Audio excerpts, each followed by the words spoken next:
3, 2, 1. Welcome everybody to this session on learning in mental health from Lesotho, Uganda and Zanzibar, part of this year's Wales and Africa Health Links Network Conference. I'm your host, Emma Beecham. I'm just going to start by doing a little bit of housekeeping and showing you how to use Zoom, Crowdcast, in case you're not familiar with it. I'm just going to find, oh gosh, a few technical issues. My screen has, oops, sorry, just coming. We're still learning about Crowdcast for this conference, so just bear with me a sec. Having a few computer laptop crashing issues.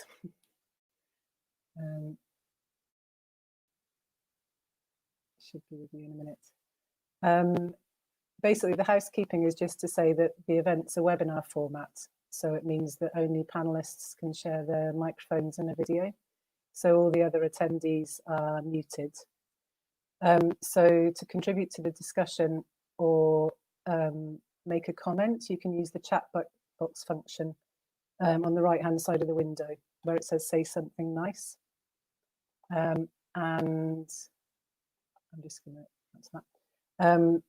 And then if you have any questions, if you click on the ask a question tab at the bottom, you can just type a question in. You could also, there's a little emoji next to say something nice. You can raise your hand. There's a little hand wavy that you can use there. And we'll have questions at the end of each presentation and hopefully also some time at the end for any discussion and so on. We really value your feedback, so we're going to put some links in the chat box at the end of the session, and we'd really appreciate if you could give us any feedback on the session to help us improve.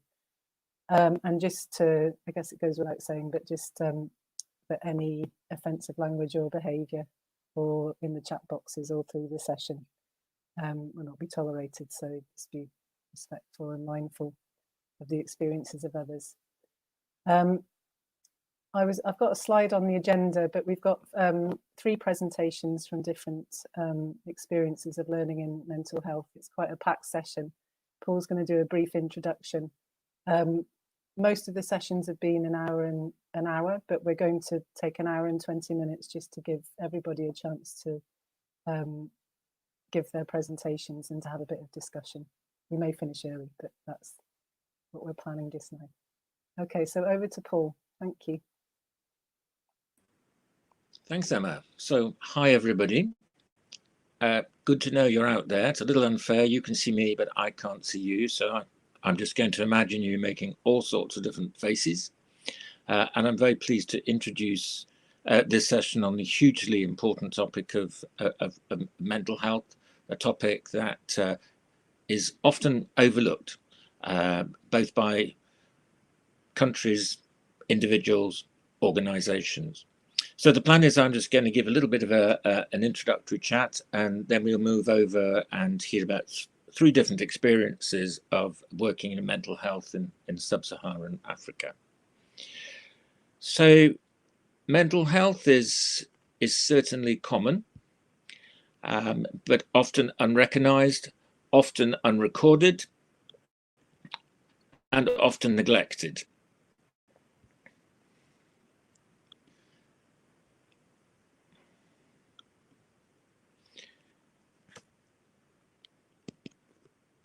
We know that having good mental health is hugely important for everybody. And here are just a few reasons as to why it's really important that we look after mental health, our own, as well as other people, because it's going to help us get through life. If we don't have good mental health, it makes many of the choices, the relationships, the activity, the work that we do, and our emotions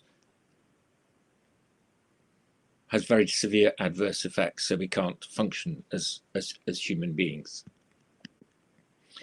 And it does affect all of us.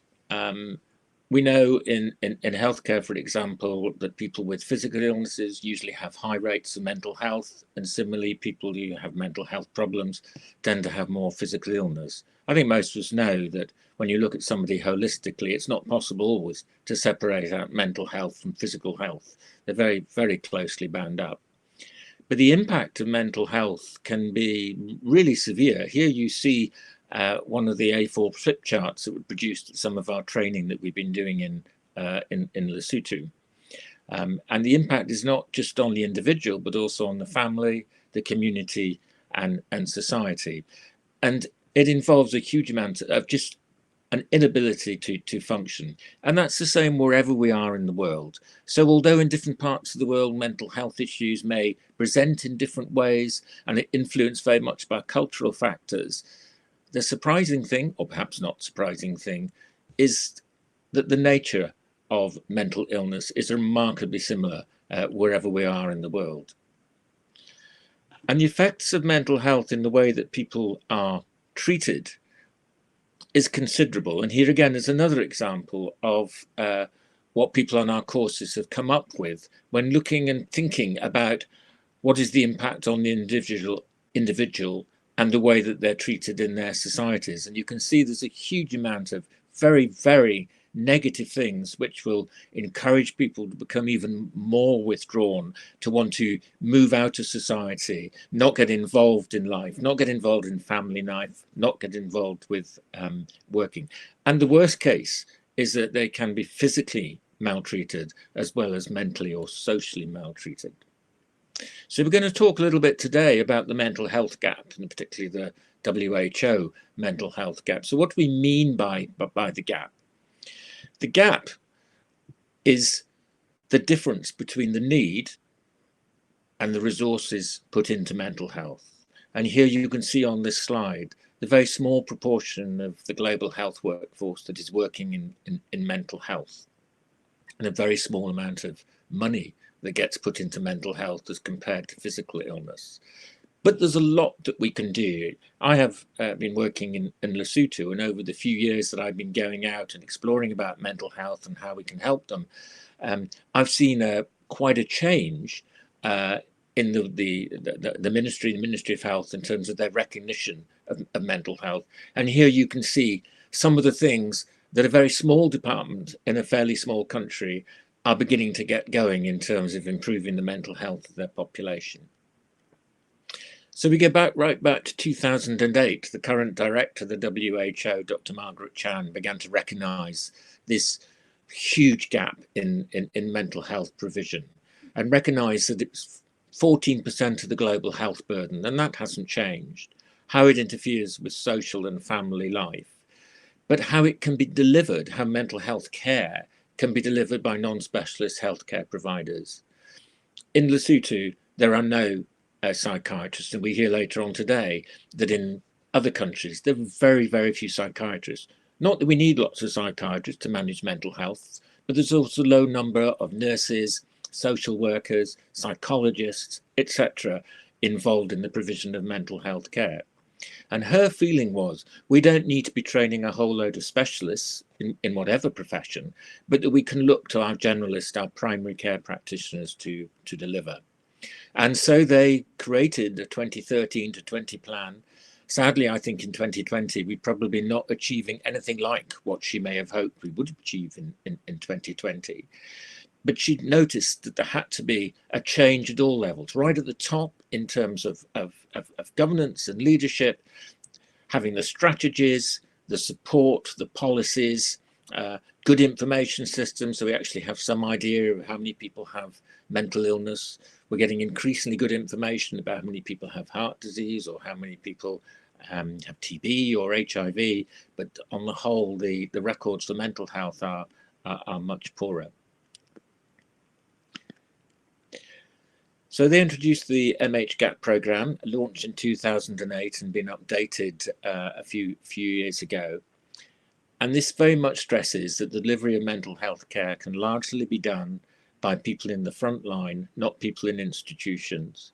That there is sufficient medication, sufficient non-technical means of looking after mental health care that can be provided in the community, and that if done well, and if the commitment is there and the passion is there and the expertise begins to be there, we can actually lead to a significant difference. So mental health is important. We can do something about it, and we're going to hear how 3 groups have done something about it over the last few years. So if you can remove my presentation off the screen, please.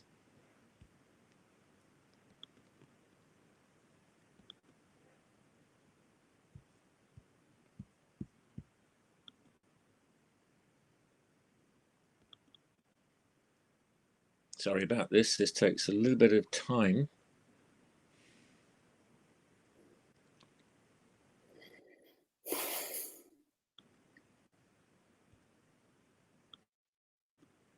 There we go.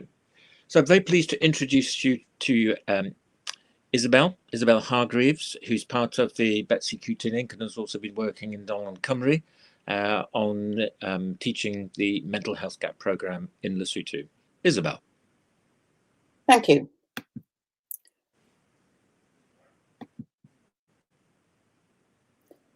Right. Can everyone see that? I'm assuming you can. So my name is Isabel Hargreaves, and I am a retired clinical psychologist, and I have been across to Lesotho on several occasions in order to deliver training in mental health gap. Let me just get this. Oh, there we are. So many of you will know that Lesotho is a very beautiful mountainous country. It's embedded within the Republic of South Africa, and it's a small country. It's got a population of, I'm just going to skip that because we haven't got time. It's got a population of over 2 million people, just over 2 million people. Most people there live in a very rural setting. It's a very Christian country, and the main health problems are to do with HIV, TB, and diabetes. I'm just going back one slide. You'll see here a map of Africa, and that Lesotho is in the bottom country on the right-hand side, down within South Africa. It's tiny, and you can only access it from South Africa. It's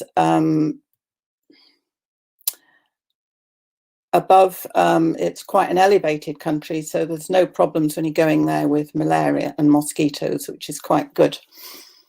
So this is a little map of Lesotho, and you will see that it's divided into 10 districts.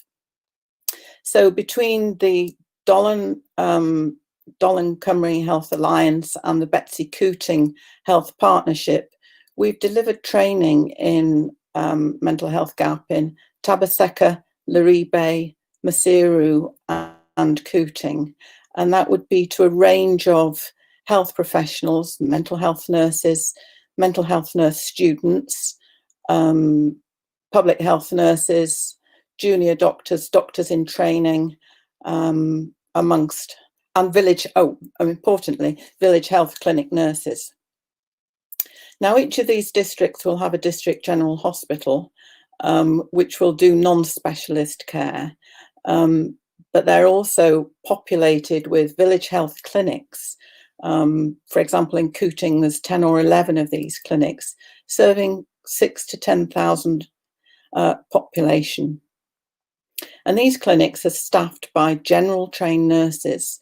They will have midwifery in addition to their general training, but they won't necessarily have much mental health training other than maybe 4 or 5 weeks training that they would have done in their undergraduate nurse training. So as well as village health clinics staffed by village health nurses, we have village health workers who are a voluntary workforce of experienced women in the community communities, appointed and approved by the local communities, who try and ensure that the healthcare from the village health clinics is delivered within the communities, within the villages. So they'll be monitoring medication, the state of people's health, etc., and reporting back to the nurses. Each district also has a fully trained mental health nurse who will serve the whole district. So you can imagine they do not have time to see all the people within the district suffering from mental health problems. So my training has mainly been in Kuting district, which I've delivered with a colleague, Dr. Sue Elliston. And here's a picture of us with the village health nurses in Kuting, delivering training and at the end of the training course. And the lady in the stripy coat sitting down in the picture on the right is Sister Maneo Tasoli, who was the mental health nurse in Kuting, who's now retired, who co-taught with us. There is a large mental hospital in Maseru, which is under-resourced and understaffed. It's run by the mental health nurses with not much support from more other specialist professionals. So as Paul said, there's no psychiatrist in Lesotho at the moment. There are local inpatient facilities within the district general hospitals, but certainly in Kuting, they weren't using these facilities. I don't know about the other districts. So the Mental Health Intervention Guide is a series of algorithms that help you to decide how to effectively manage mental health problems within the community. You can download this guide onto your computer for nothing from the WHO website, or you can download an app onto a tablet or a mobile phone and use it if you prefer to use that. It's very helpful to have, though, a hard copy of the manual in order to learn how to use it. Paul's covered that, so I'm not going to go over that again. It is aimed at staff not specialised in mental health or neurology. Any health staff, doesn't have to be nurses and doctors, it can be social workers, it can be occupational therapists. It's basically the people who are the first point of contact for outpatient care. Now in Kuting, we have particularly taken a strong line on train the trainer delivery, because the village health clinic nurses really need to be able to train other health clinic staff in how to use the guide. And so unfortunately, they've had to work very hard when we've been doing training sessions with them, because they've had to be delivering the sessions as well as us. So we might deliver a session on depression, but expect them in small groups to deliver training sessions on all the other conditions in the guide. So these are the conditions that are covered in the guide. We're not talking about diagnosis here, we're talking about identifying a condition. So it's identifying whether somebody's experiencing depression, but not whether they've got a major depressive disorder according to DSM or ICD. Likewise, it doesn't differentiate the psychoses apart from bipolar disorder. There's some differentiation within the child and adolescent section into emotional, behavioural and developmental problems. Dementias aren't differentiated, and the line at the bottom, other significant emotional or medically unexplained complaints, covers stress and PTSD and anxiety, anything basically not covered in the previous conditions. But essential to the mental health gap is these principles of essential care and practice. And these underlie management of all the conditions. And so we spend a lot of time initially on the general principles, which are about communication. It's about active listening, obtaining consent, confidentiality issues, not using jargon, not discriminating, And as Paul has so aptly pointed out with his PowerPoint, dealing with the issue of stigma. Stigma is different in each society. Our own stigma in the UK is different to the sorts of stigma we might have in different parts of the world, but we have to all be aware of the presence of stigma in relation to mental health.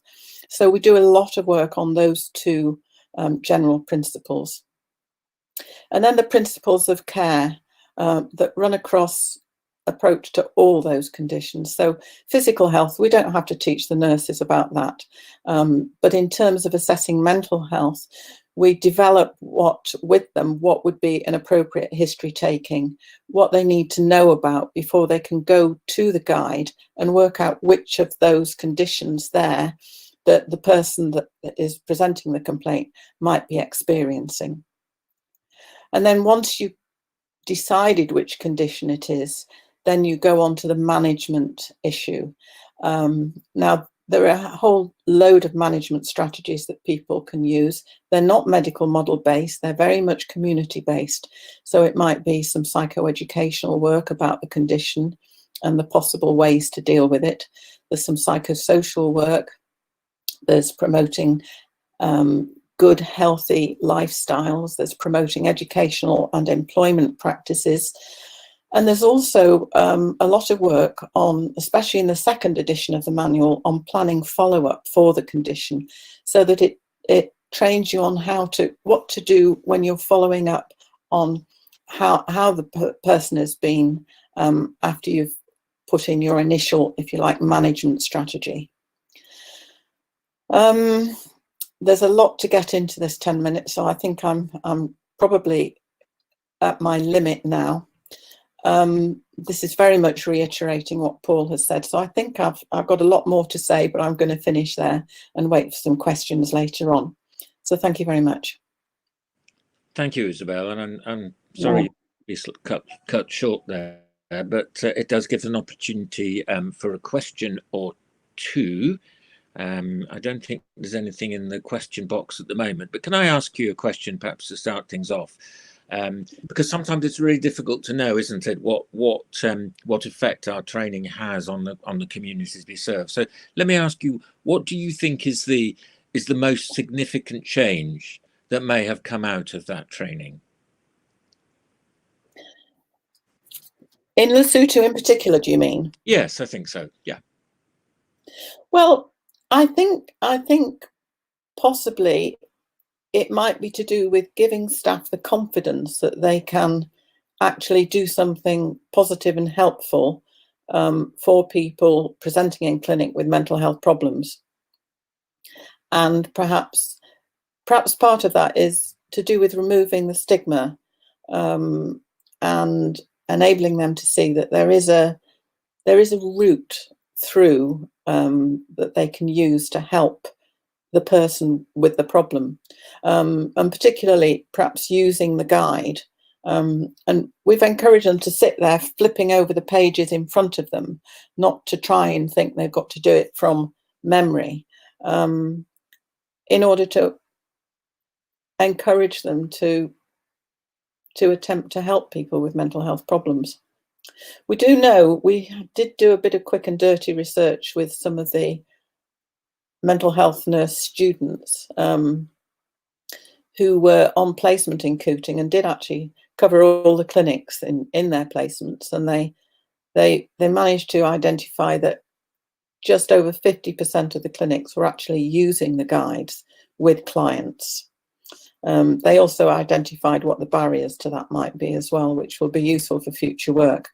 But unfortunately, our trip this year, should have been there now, has been put on the back burner for now, for obvious reasons. Okay, well, that leads us into a question we've had here, and that's asking in terms of how we're going to move into doing this from a distance. We've established a trainer-training model very much sort of face to face. How far do you think this is going to be easy to transfer to working at a distance remotely? Well, given the fright we all had being told we were using Crowdcast for this, I'm we should be able to do it. We should be able to do it.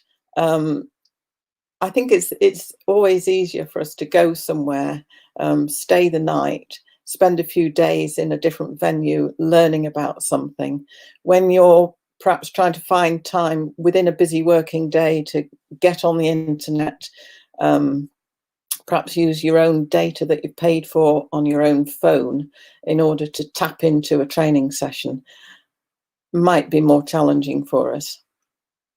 But we do know that with the pandemic, the possibility is that there are going to be increased mental health problems, not only in Lesotho, but, you know, everywhere in our own country. And so the need is increasing. I don't know if that answered the question, really. Well, I think what you're saying, it's not impossible. It's going to be difficult. It's something that probably we don't have the choice. We're not going to be able to travel over there on a regular basis to have that interactive. I know that what we enjoy, and doing perhaps teaching through this method is less enjoyable and fun, but I'm sure we're going to learn to love it, or at least not to hate it. So, Isabel, many thanks indeed. We need to move hastily on. Thank you very, very much. Thank you. Staying to the end, we'll have a little time for open questions at the end, but let's move on, and let me introduce our next pair of speakers from Jamie's Fund. And I'm pleased to welcome Maureen Wilkinson and Joshua Ssebunnya from Uganda, and hopefully the link will be okay with him. So welcome both. Looking forward to hearing of your experience. Thank you very much, Paul. I'd like to say how pleased Jamie's Fund is to be part of this, and to say thank you to Linda Shuttleworth, who is in the audience with her husband, Stuart. Linda and I really put this presentation together. Any minute now, Emma's going to put my slides up, but my interest in African psychiatry began when I was the psychiatrist for Malawi, just the one. And working with the enrolled psychiatric nurses, I discovered that it's perfectly possible to reduce the number of admissions to the one big mental hospital, and to keep people well in the rural areas and small towns of Malawi. And that had a profound effect on me in developing an enthusiasm for community mental health service development. Jamie's Fund began in 2000, well, it began in 2013, but the link, the health link in the beginning was between Cheshire and Wirral Partnership Mental Health Trust and Kisizi Hospital. Emma, can you go on? That's it. There's Kisizi Hospital. And we began with Kisizi because our Director of Nursing was very keen to establish a link with a mental health service in sub-Saharan Africa. This happens to be a Church of Uganda hospital, which turns out to be quite strategic. In the beginning, we set up a partnership, a multidisciplinary partnership, but when the small son of our nursing director died, we set up Jamie's Fund, and initially the work concentrated on making it possible to replace the old not-for-the-purpose mental health ward and provide a new ward and a beautiful new vehicle for outreach clinics. After Jamie died, and around that same time, we began to think about what were the most helpful things that we were doing to support mental health care in Uganda. And the next. In the multidisciplinary partnership, we enjoyed case discussions. They always had some difficult patients for us to think about. We did a lot of teaching and training, including a lot of psychosocial skills work, management of aggression, and particularly psychological and occupational therapies. And we encouraged our colleagues to do well with data collection so that we could work out what the burden of mental ill health was. And then came the time when we began to think, because in a number of different visits, we weren't sure that any new learning was actually sticking, as it were. Were the skills being used? Was there any genuine development going on? And so we had to ask, how valuable were the short-term visits? Around about that time, we were invited very happily to begin some work with Bwindi, Church of Uganda Community Hospital, and Kagando. I say we were very fortunate that it was the church hospitals where we began, because that led us into a very happy relationship with the two bodies who coordinate the work of the church hospitals, private not-for-profit hospitals covering the whole of Uganda. Some of the church hospitals are in very remote areas. And alongside all of this, we developed a very happy relationship with the Ministry of Health, now in the person of Dr. Hafsa, who is very supportive and encouraging of the work of Jamie's Fund. And that's been a very good relationship.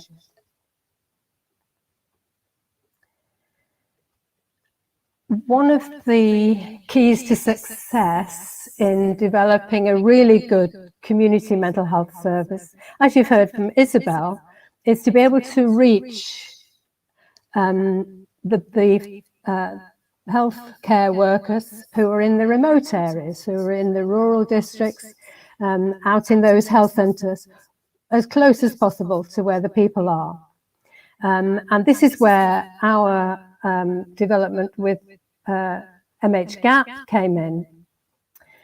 Now I'm going to just step aside for a moment, and you can see Joshua on your screen, Ssebunnya Joshua, who is our very good friend. He's a kind of honorary member of Jamie's Fund. I met Joshua in the Houses of Parliament in London, but that's probably a story for another day. When we were looking for someone in Uganda who might develop the mhGAP program, and Joshua will explain to you why he was just the person to do it. And now we're in the very happy position that Joshua and his colleagues deliver the Train the Trainer courses at the big mental hospital. And their courses are funded by Jamie's Fund, and Joshua leads them with such skill and manages to inspire our colleagues from the church hospitals. And they've formed a very strong mutual support group. I think we've been very fortunate in the individuals who've been selected to come for training are enthusiasts. They're hugely caring, compassionate. I say they have a heart for people with mental ill health.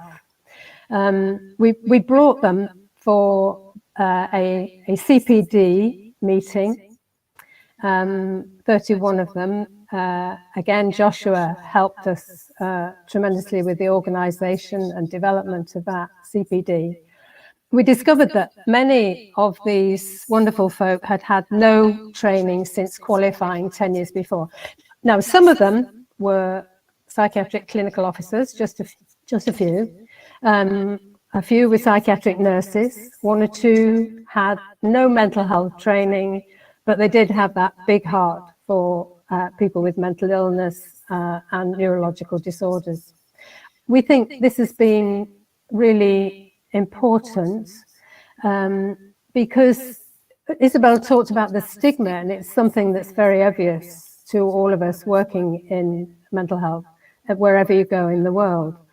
And it seems to us that our colleagues who work in mental health, who care about people with mental illness, they suffer the same stigma. They're often left out. Their colleagues don't particularly understand why you would want to do psychiatry. But our colleagues who are working in mental health continue with extraordinary enthusiasm and compassion. I've watched some of our colleagues work in very risky areas, areas of conflict. They've worked where there is Ebola, for example, and realizing that the mental health needs go up in such situations. They've actually laid on special clinics to make accessible the treatment that might help. The group who came to the professional development were so thrilled to have that opportunity and begged us for more. So this is part of our investment in our colleagues who care for people with mental ill health. Basic, train the trainer, CPD, and then a very small number we're very happily supporting to train as psychiatric clinical officers. And it's the PCOs who will lead in most of the service developments where there is one.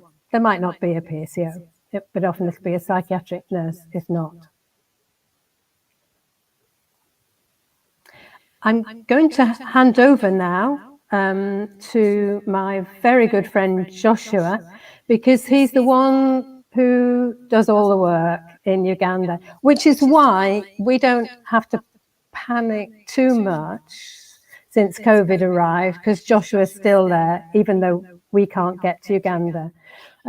Joshua, will you take over and talk over the next few slides? Thank you.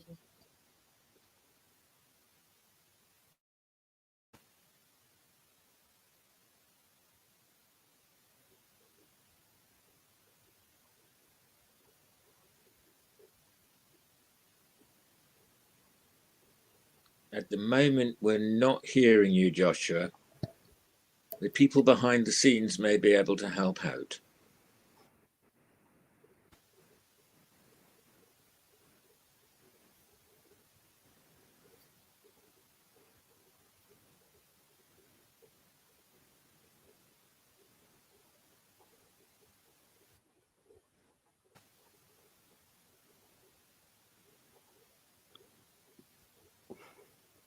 People behind the scenes? Let's try again, Joshua. So I think it's Joshua's internet that's the issue. You could try leaving and rejoining. Joshua, can you try again just to speak? It was working before. If we can't get this to work, I can begin talking through Joshua's slides. Okay. Hello? Oh, we can hear you now. You're here. Brilliant. Fantastic. Hello? Yeah, we can hear you. Hello? Oh yeah, I was saying, surprisingly, I could hear Isabel quite clearly, but Maureen, I was a bit struggling. Yeah, but briefly, I think she has already introduced much of what we are doing. I'm a clinical psychologist training, and I've mostly been involved in research and teaching for the past 15 years. I started work with the mental health coordinator at the Ministry of Health headquarters, doing capacity building in mental health, specifically in-service training in public health facilities, which we've been doing across the country. And having been involved in one of the big multi-center research projects at the time that led to the development of the mental health policy and the mental health legislation, we were invited by WHO, myself and the mental health coordinator in Uganda. We were part of the group that finalized the mhGAP. We had attended 2 meetings held in Italy, in Rimini, and we later attended the mhGAP forum meetings. These are new meetings actually held in Geneva. We've been attending these meetings yearly. And since then, I continued to work with the mental health coordinator to roll out the mhGAP in Uganda. Thereafter, we started by having training the master trainers, and then later the training of trainers before rolling down to the healthcare providers and involving the community as well. And in getting the trainers, we've mostly been involving the mental health specialists with some experience in teaching, because this is capacity building. So we rolled out the program in 2013 in Uganda, but it basically covered public health facilities. These are government facilities. And in our system, these offer probably less than half of 50% of healthcare delivery. Can we move to the next slide?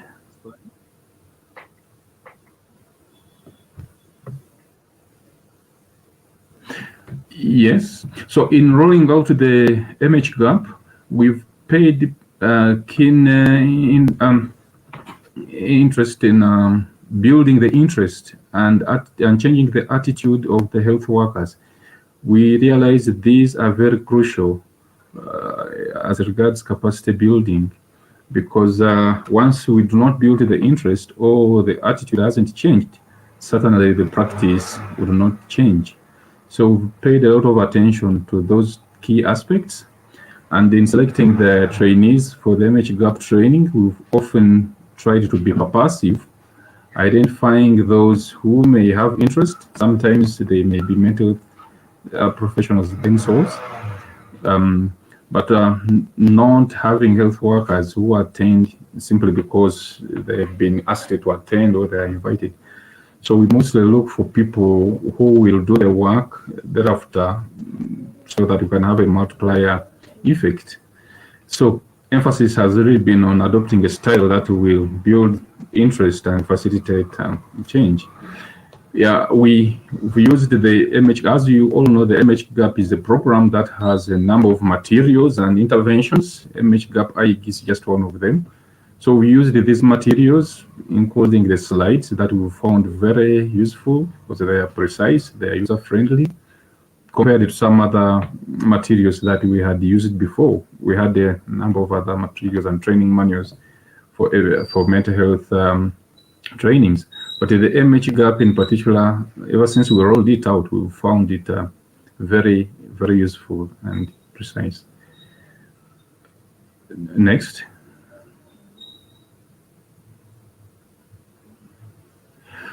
Yes, specifically in part of the training, I think one of the methodologies is it involves role play, which is a style of teaching that we've often used and found very helpful. As you know, we're aiming at building capacity for people to develop skills. So we often use role play as much as possible as one of the delivery methods in our trainings. And it has been quite helpful.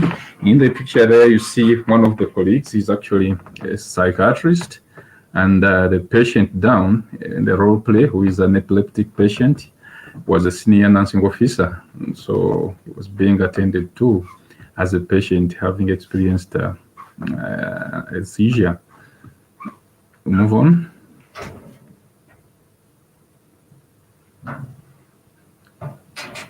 Next.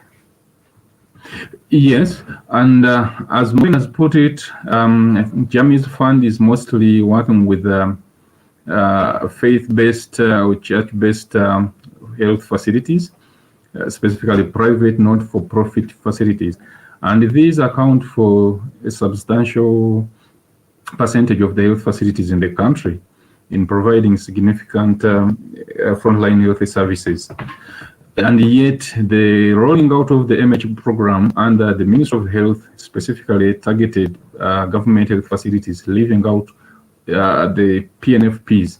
So aware of the fact that they provide frontline health services to a great percentage of patients or people in need, it makes a lot of sense to roll out the mhGAP program in these facilities as well that had been left out. Sure. And next.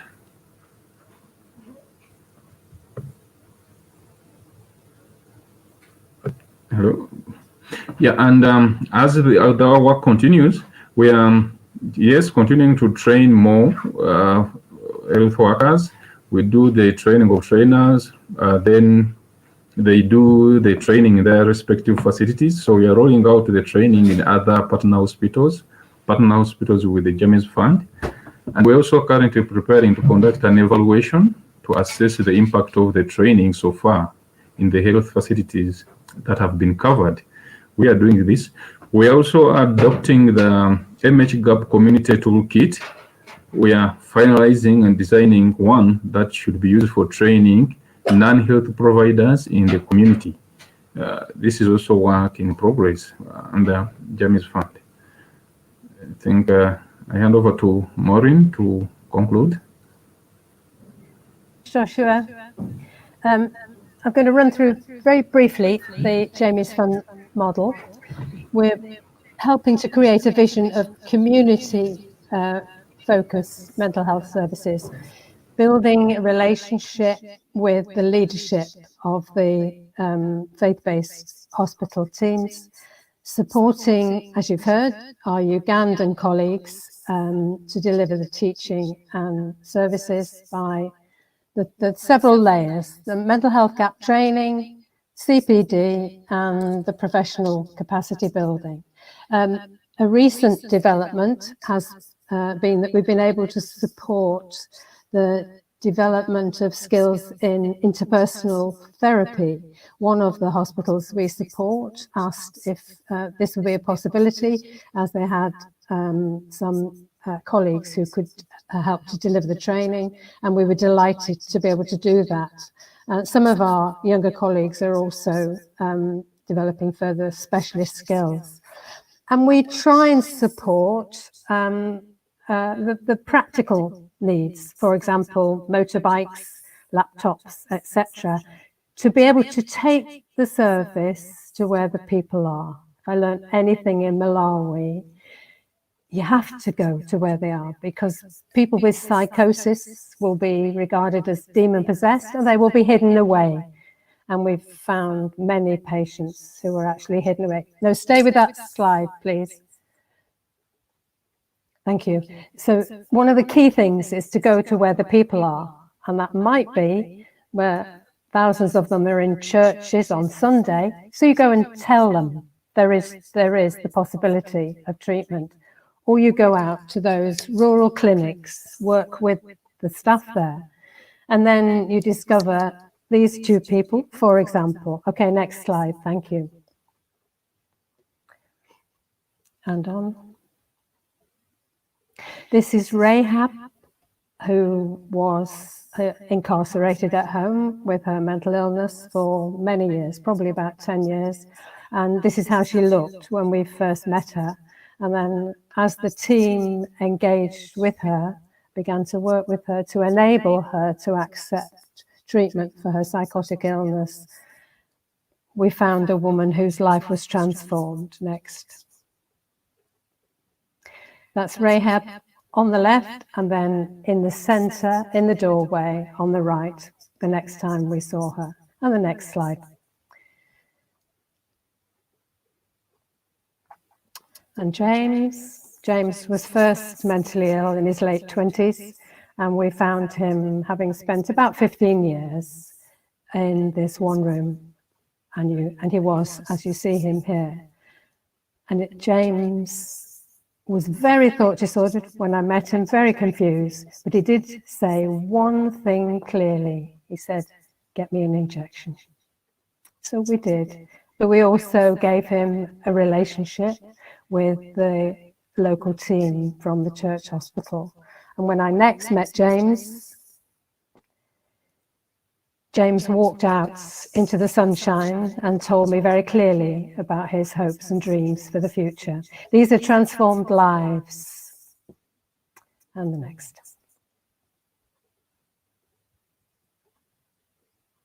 Jamie's Fund model, we try and be flexible and do a lot with a little money, because we're able to work with wonderful Ugandan colleagues, building relationship. We love going to Uganda. As Paul said, we'd much rather be in Uganda just now, but we can't. But we're very grateful for our colleagues there. On the left, Dr. Hafsa from the Ministry of Health. In the centre, Kuli, one of our most engaging and engaged clinical leaders. And next to him, Edsa, who is the most enthusiastic community volunteer I have ever met. And on the right, Sister Nancy, who ran the mental health service at Kasisi for many years.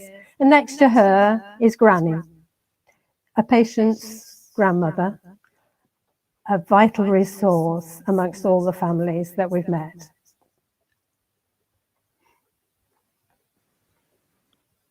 In the last year then, we've rolled out mhGAP training, and you can see the figures there. At least one course included the local police, and Joshua mentioned the community training that we'll be rolling out, and that we hope to include any number of local leaders, non-health providers, but key people in the local community. Mukono Hospital, a city centre church hospital, has sensitised over 5,000 members of local churches in church on Sunday mornings over a number of months, taking the service and knowledge of the service to where the people are. Maureen, your time's almost up. Yeah, I've practically finished.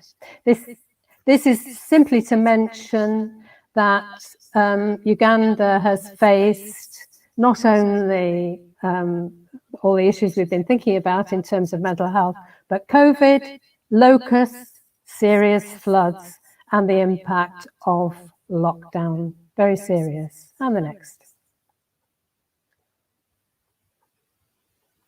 Making a difference. We've responded to invitations. We go where we're wanted, and those relationships are crucial. Our patients and their families. I've known some of the patients in Uganda for 10 years now. I know them. Key people, we've invested in them. Managers and leaders, advocating with them, helping them to help to get their vision for a mental health service developed and fulfilled. And at the Ministry of Health, the relationship that is one of mutual respect and encouragement. Encouraging a vision for developing community mental health, mhGAP builds capacity to do that. When I was in Malawi, we did substantially reduce the population of the mental hospital. So if we can support our colleagues to keep patients well in the community, we might even half empty the mental hospital. Thank you very much. Thank you very much both, and certainly a wonderful story of transformation, and quite a few tips there for those of us who are trying to implement mhGAP in other countries. So thank you very much for that. There is a question, and it's about language. The mhGAP is written in English, and I just wonder, or the questioner wonders, does that create problems for you in terms of getting your ideas across? Is that in English? Does that interfere with trying to get concepts and the words that local people use? Joshua?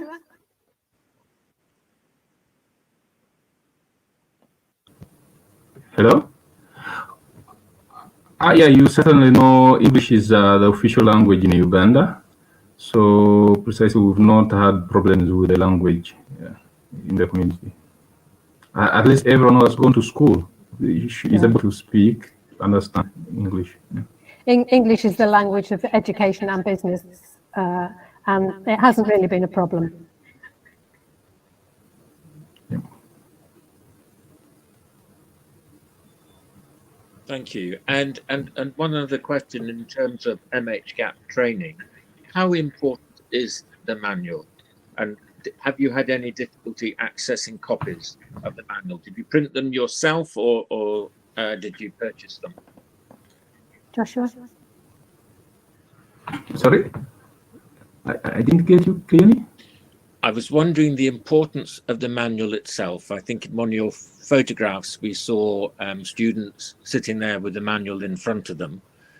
Is training with the manual itself really core to the success of mhGAP?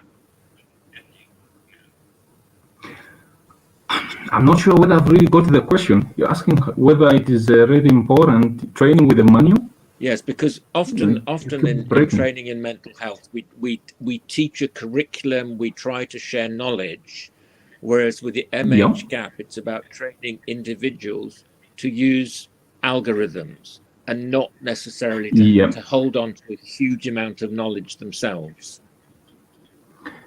I think we've done some bit of domestication. We use it as a guide.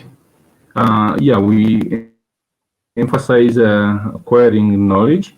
So this mhGAP ID, the intervention guide, is used as a guide or a material that the trainees can use always. But during the training, yes, we do go a long way to put emphasis on knowledge acquisition and not specifically focusing on the guide alone or the manual. I don't know whether my response makes sense. No, that's very helpful, and our experience in Lesotho was that actually quite a few trained psychiatric nurses found the manual very helpful, and actually probably better than many textbooks they'd had in the past.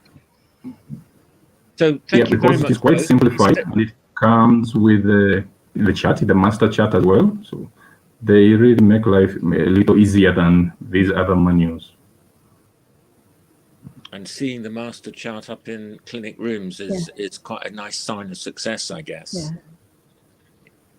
Okay, thank you very much. Please stick around. Hopefully we may just have time for a little bit of discussion at the end, but we'll move on. Thanks both. And I'm pleased to welcome and introduce to you Mike Greenwood, who's going to tell us a little bit about experience of mental health training in Zanzibar. Mike.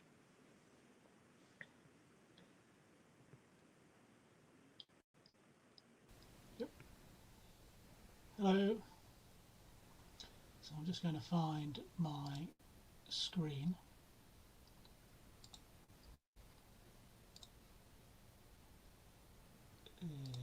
Yep, there we go. So you should hopefully be able to see that now. Yes, we can. Thank you. Okay, so my name is Mike Greenwood. I was a psychiatric nurse for 30 years. I worked in the community in Gwynedd. I was the clinical services manager for Gwynedd, and part of that I worked on the what became the Betsy-Coutinho link, and also transferring some hospital equipment to Nigeria. And I worked out in Tanzania with an NGO out there doing photography, and then for about 5 or 6 years now I've been working with mental health services in Zanzibar with a friend of mine called Ruth, who was a CPN in Zanzibar for a few years, about 10 years ago. There we go. Where is Zanzibar? It's always a good start. So it's a set of islands off the coast of Tanzania, and it's like Wales in that it's part of Tanzania, but it's got its own government, the revolutionary government of Zanzibar. So like we have the Welsh government and the UK government, they have the revolutionary government of Zanzibar that they have to obey, and the Tanzanian government, and they have the same sort of problems with that. So Zanzibar is a very poor country. Average income is £350 a year, which is, half the people are living on less than £1 a day. And so the statistics about countries like Zanzibar is that most people don't get any treatment for mental disorders, and 10% of treatment people receive any sort of evidence-based treatment, even when we'll talk about barriers to access to attend treatment, but even if you can get treatment, you very rarely actually get anything that's evidence-based. And in countries like Zanzibar, average mean mental health spending per capita is 20 pence a year, and in the UK we spend £2,000 a year, so it's about 10,000 times as much. And as in Zanzibar, mostly this is focused on inpatient units, sort of one big inpatient unit to cover a huge area. And there was, this has been mentioned before, there was a World Health Organization study. It was a very big study. There were two studies that were carried out over 25 years across 10 countries. And what they showed was that people in poorer countries, these people who don't get any treatment, had less severe form of schizophrenia, longer periods of remission, highest levels of social functioning than people in Western countries. And they found that 40% of patients in industrialised countries were judged to be severely impaired by severe mental illnesses like schizophrenia and manic depressive psychosis, but only 24% of patients in poorer countries ended up disabled. And they concluded at the end of this massive study that the nations with the most resources have the worst outcomes.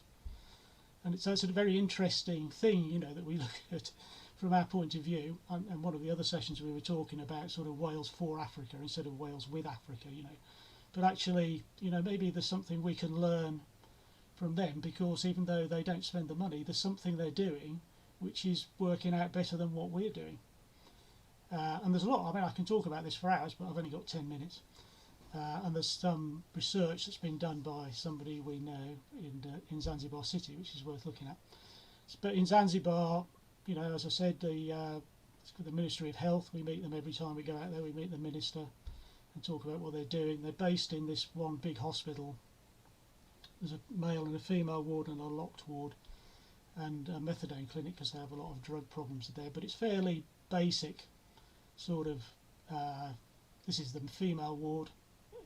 Zanzibar's a majority Muslim country, so it's only female attendants in the female wards, male attendants in the male wards. But that's basically it. There's some beds, it's very sparse ability, very little money to go around.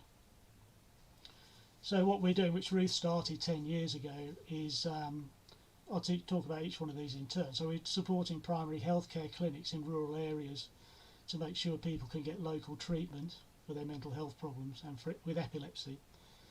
And we're providing health education to reduce the stigma of mental health, and also providing education for mental health workers. And we're working with traditional healers. Again, we were talking about this in one of the session this morning at lunchtime, working with traditional healers to provide an integrated service, and providing ways, working with the ZPA, the Zanzibar Psychiatric Association, to provide ways for people with mental health problems to support themselves financially. So the people in outlying villages, they can't really attend the hospitals very easily. It's a long journey by Dala, which, if you've been there, is a 10-seater minibus with 35 people in it. And it's a day's journey, and it's 30p each way. But so most of the people we see in clinic are the parents or spouse of the ill person. The actual person who's ill never comes to the clinic because they can't afford the bus fare. Because if it's two of you, 30p each way, that's £1.20. Well, if you live on £1 a day, you can't afford it. You can't eat if you do that. So it's usually a relative who comes along and talks about how the person is and gets diagnosed on that basis. So there's a massive thing about access to services. So what we're doing is providing the services near to where people live. So there's about 22 clinics dotted mostly around the coast of the island. And the problem when we got involved was that the mental health services just don't have any money, so they used to just run out. They could, after 2 weeks, they just run out of fuel, and then they go to the clinics and they just haven't got any medication. because there's no money for it. So we bought them a motorbike, and every month we pay for petrol and we pay for medication for the clinics. And so people can be seen locally. That's also quite important now, with because it means that people aren't travelling with the COVID virus. They're all seen locally, and it isolates people. Yeah, so we're just providing that every month just to try and get people seen locally. And this is where we went to a clinic, and there was just no medication for it. Everybody who came, it was, well, you should take this, but you haven't got it. So we just went across the road and bought them from a pharmacy for about 15 quid. So this is me handing them over to Suleiman, who's our partner over there. But I mean, that's how sort of basic it is, you know, that it just takes a few quid to solve this problem. But people go months without any medication because there just isn't any. They haven't got any money. This is a primary healthcare clinic in one of the little villages, and these people are having an education session about mental health as part of the clinic. Yeah, so this is, we have this man's permission to use this photograph, but this is the sort of thing that we're dealing with. You know, this man was quite severely mentally ill. He was psychotic. He was becoming quite aggressive, and so he'd spent some time chained up to a log. He didn't have anywhere to sleep. He was sleeping on the floor. So you know, we got him, we paid for his medication, we bought him a bed. He's much better now, he's got a job. But this is the sort of thing, I mean, you know, the previous speaker was talking about, that these people, they're just shoved away, locked up, chained up. You know, you've got to get out there in the community and find these people and get treatment for them. You know, it's really, you know, it costs a few pounds. You know, it really didn't cost very much to sort this out.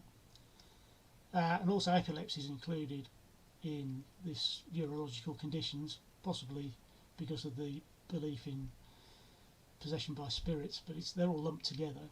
But again, common drugs aren't available for many months, and then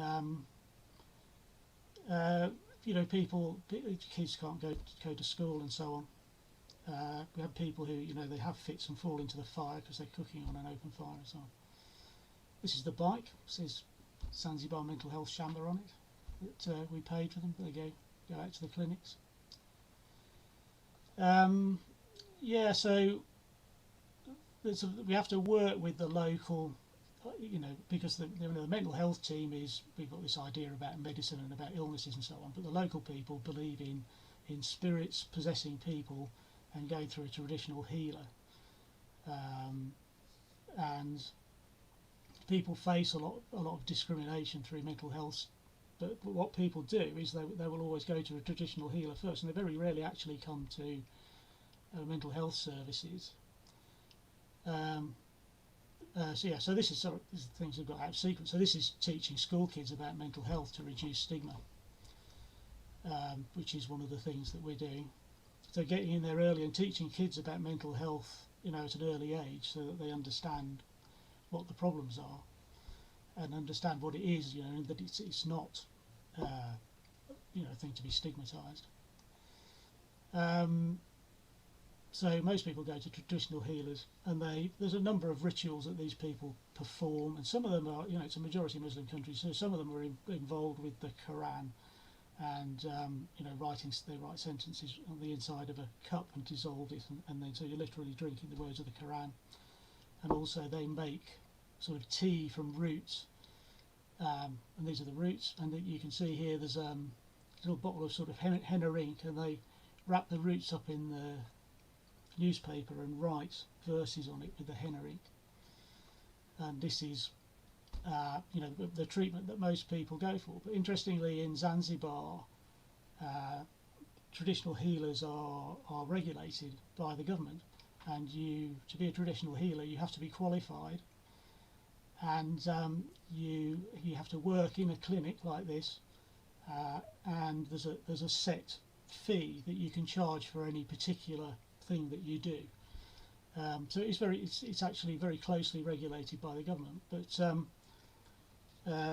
you know, and the traditional healers can help a great deal. So because if people go to them, you know, with problems like, you know, they're always thirsty all the time and they feel tired and so on, and some of the traditional healers will have a BM machine and they'll take their blood sugar and then give them advice about you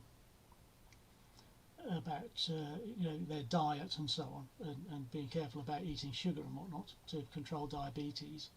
And you know, we do training with them so that they recognise the things that are a bit that they're not really going to be able to deal with, and they need to bring them to refer them to mental health services.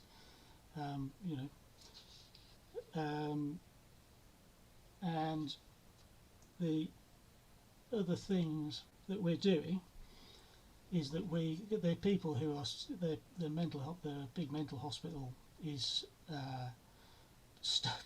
The people are just stuck there all the time. You know, people very rarely leave. So every year we get, it's like one flew over the cuckoo's nest. We get a whole load of buses and we take people out somewhere in the community, and we have a football match with the local football team and the hospital staff and patients, and we have lots of food, and we do lots of mental health education for the local people where we're going. So it's very good for the people in the hospital, but it's a very good sort of anti-stigmatising thing for people to actually meet people interact with people from the hospital and see that they're actually just normal people. And then what we've done once the COVID thing came along, what we're doing now is that we're providing training. So this is a training session for mental health workers who, I mean, the mental health workers we're working with are very highly skilled people, but there's just not very many of them. But we're training them to use PPE and be part of the COVID teams. So they're going out with the COVID teams for one thing, to provide mental health support for people with COVID, and also to make sure in this time, you know, when the people with mental health problems are being ignored, that they or, you know, difficult to access a service, that the people with mental health service problems are actually able to access a service despite the COVID problems. Yep, so that's a quick run through in 12 minutes. So we're ZAMS. You can look us up on the internet if you want any further information.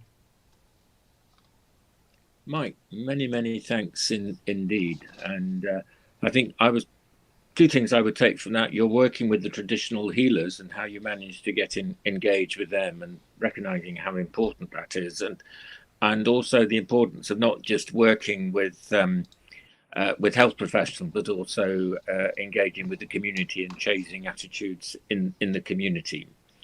We've just had a question come in. Let me just have a look. So we have a question here. Interesting to hear about the livelihoods work that you mentioned for people with mental health problems. Could you tell us a little bit more about what you did about that? Yeah, okay, so this is with an organisation called Zanzibar Psychiatric Association. If you look up ZPA, you'll find them, with a guy called Malingi, who's just a really amazing guy. And we don't even know how he does that, but somehow he gets all these. They run a private clinic, they provide people with medication. But what they're doing, which we're providing some funding for, is they're opening a shop, and then we went to see quite a few people who are making things, handicraft sort of things, and then they're selling them. And it's the way of, I mean, they're really, you know, people live in the most dreadful poverty, you know, and in terrible situations. And because there's no other support if you're, you know, destitute and you're mentally ill, there's no other support. But then people are able to, you know, support themselves and make some money by making very beautiful children's clothing, dresses and so on, fancy dresses for, just in Zanzibar. The girls are always dressed like little princesses. They're fantastic, and this person was making these amazing dresses, and other people who were making stools out of plastic bottles, and all sorts of things like that. So they're people who can make things in their own homes, and then we're providing a shop front to sell them, so that people can make a bit of money, and because that's, you know, you've got to look at that as the sort of way out of. Because poverty is a sort of massive thing there, you know. It's just really, people in this country, I think you can hardly imagine what it's like to live in that sort of circumstance, you know. But so it's vital even just to make £1 a day, you know, is a huge thing. Okay, so thank you very much. Time is moving on. I wonder whether our other speakers would like to come back on. Whether anybody would like to pose a question to any of the people who have spoken this evening.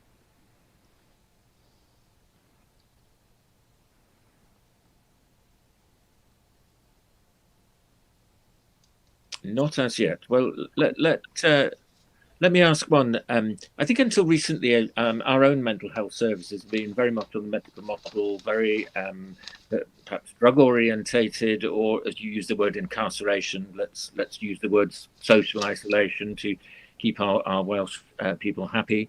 But very much a medical model, social removal.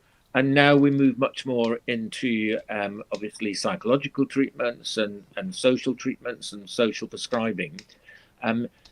Certainly we observed perhaps in Lesotho, when we did our sort of needs assessment and watched the interaction between clinicians and their patients, it was very much a pill for every ill. What is your experience in terms of encouraging individuals to think that they don't need to have a pill for their mental illness? There are other ways of getting over mental health problems, or not to have an injection. I think one of you put up a picture of somebody. What do you want? I want an injection, please. How receptive are people to alternatives, assuming that it's available, of course? Open to anyone to answer. Yeah, well, I mean, that's what I worked on in the UK, very much so, you know, about working, you know, without that sort of pill for every ill mentality, you know, and we were developing all this stuff about allowing people to self-harm in the unit and so on, and working with Hearing Voices Network and Self-Harm Network about people. But I mean, certainly in Tanzania and Zanzibar, the resources are so limited that all you're doing really is getting medication to the most desperately ill people. You know, I mean, in that slide you see that, you know, 85% of people don't get any treatment. So you're only really, and we're trying to do that with ZPA and with stuff like the friendship bench thing, which is about depression, which is a massive thing.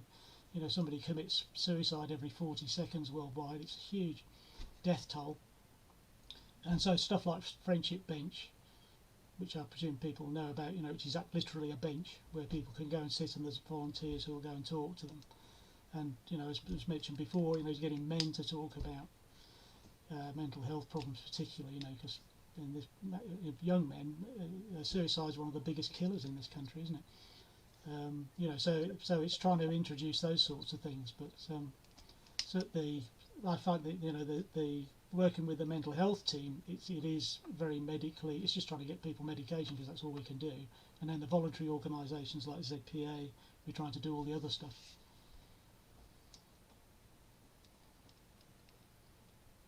I think I would add to that obviously my career has been not about medication, but looking at psychological approaches to mental health problems. I think one of the things that the village clinic nurses did express was that they would very much like to be able to prescribe pharmacological stuff themselves, which obviously we're not keen on. I think one of the good things about Mental Health Gap is it is basically a community-based intervention, and that and deals with people within their communities and village settings and as a member of a social group. But you can understand why from the village clinic nurses they would love to be able to prescribe antidepressants and anxiolytics, because it will be a very quick way of dealing with somebody, and they might not deal with the problem, but they can certainly dampen it down with medication if they want to. But they can't prescribe in Lesotho, only the mental health nurses can. I think I'd distinguish between severely mentally ill.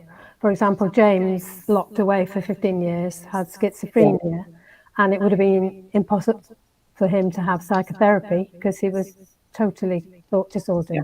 He needed the injection that he wanted. I think he remembered that from his early days in the mental hospital, and sure enough, he's been able to have the psychotherapy since he had the injections.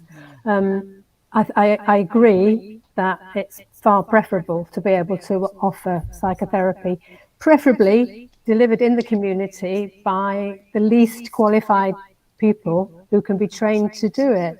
There's a lot of evidence now for local people being trained to deliver counselling at the basic levels. Uganda has an organisation called Strong Minds, which is very successful, and I've got lots of lovely pictures of women counselling women. Little bit like the friendship bench. I did hear, I would be interested, Mike, in your response. I did hear that the friendship bench in some places was beginning to accrue the same stigma as having a mental illness, because if you went to talk to that granny on that bench, it meant you had a mental illness and therefore were to be shunned. Do you find it works without stigma? Well, I haven't heard that. We haven't had any feedback from that. Well, I would say there's a lot of interest amongst our colleagues in Uganda in developing psychological therapy skills. I think that's great to see. I think I'd just reiterate one of the things about mental health gap is not necessarily about getting psychotherapy to people. It is much more community integration and lifestyle and that approach first before they would refer on to the mental health nurse for some more psychotherapeutic approach if need be, but there's a limit of how much time they've got for that. I think we have to say that for people with serious mental illness and epilepsy, perhaps above all, they need medicine first. And if you haven't got the medicine, you're really stuck. Yeah, absolutely. I agree with that. I've got a quote, which I haven't got time to give you the whole of it, but it's from Rwanda after the genocide, and it's somebody saying, we had these people come from outside, these Westerners came along to give us therapy, and they didn't understand this thing that we all go out as a village and we all dance in the sunshine, and it's something that we all own together. And he said and they didn't understand that, and they took all these people into little dingy rooms and made them talk about horrible things that had happened for an hour, and we had to ask them to go away. Yes, absolutely. Fair enough. And it's a lot of what we do, with the Julie Magruder stuff about her ethnographic research in Zanzibar and so on, is that these, what we think of as mental illnesses in the West, they're just different. It's about, because people are distressed and they're expressing it according to their culture, and there's a danger in the West that we think that the way we express distress is the way, PTSD and eating disorders, but there's parts in the world where they're virtually unknown. And the people, there's this thing called Coro, if you know about that. I mean, we never heard about it in this country, but it's quite a big thing. I had one case in Liverpool. Did you? Yeah. Oh, well, interesting. Yeah, it was.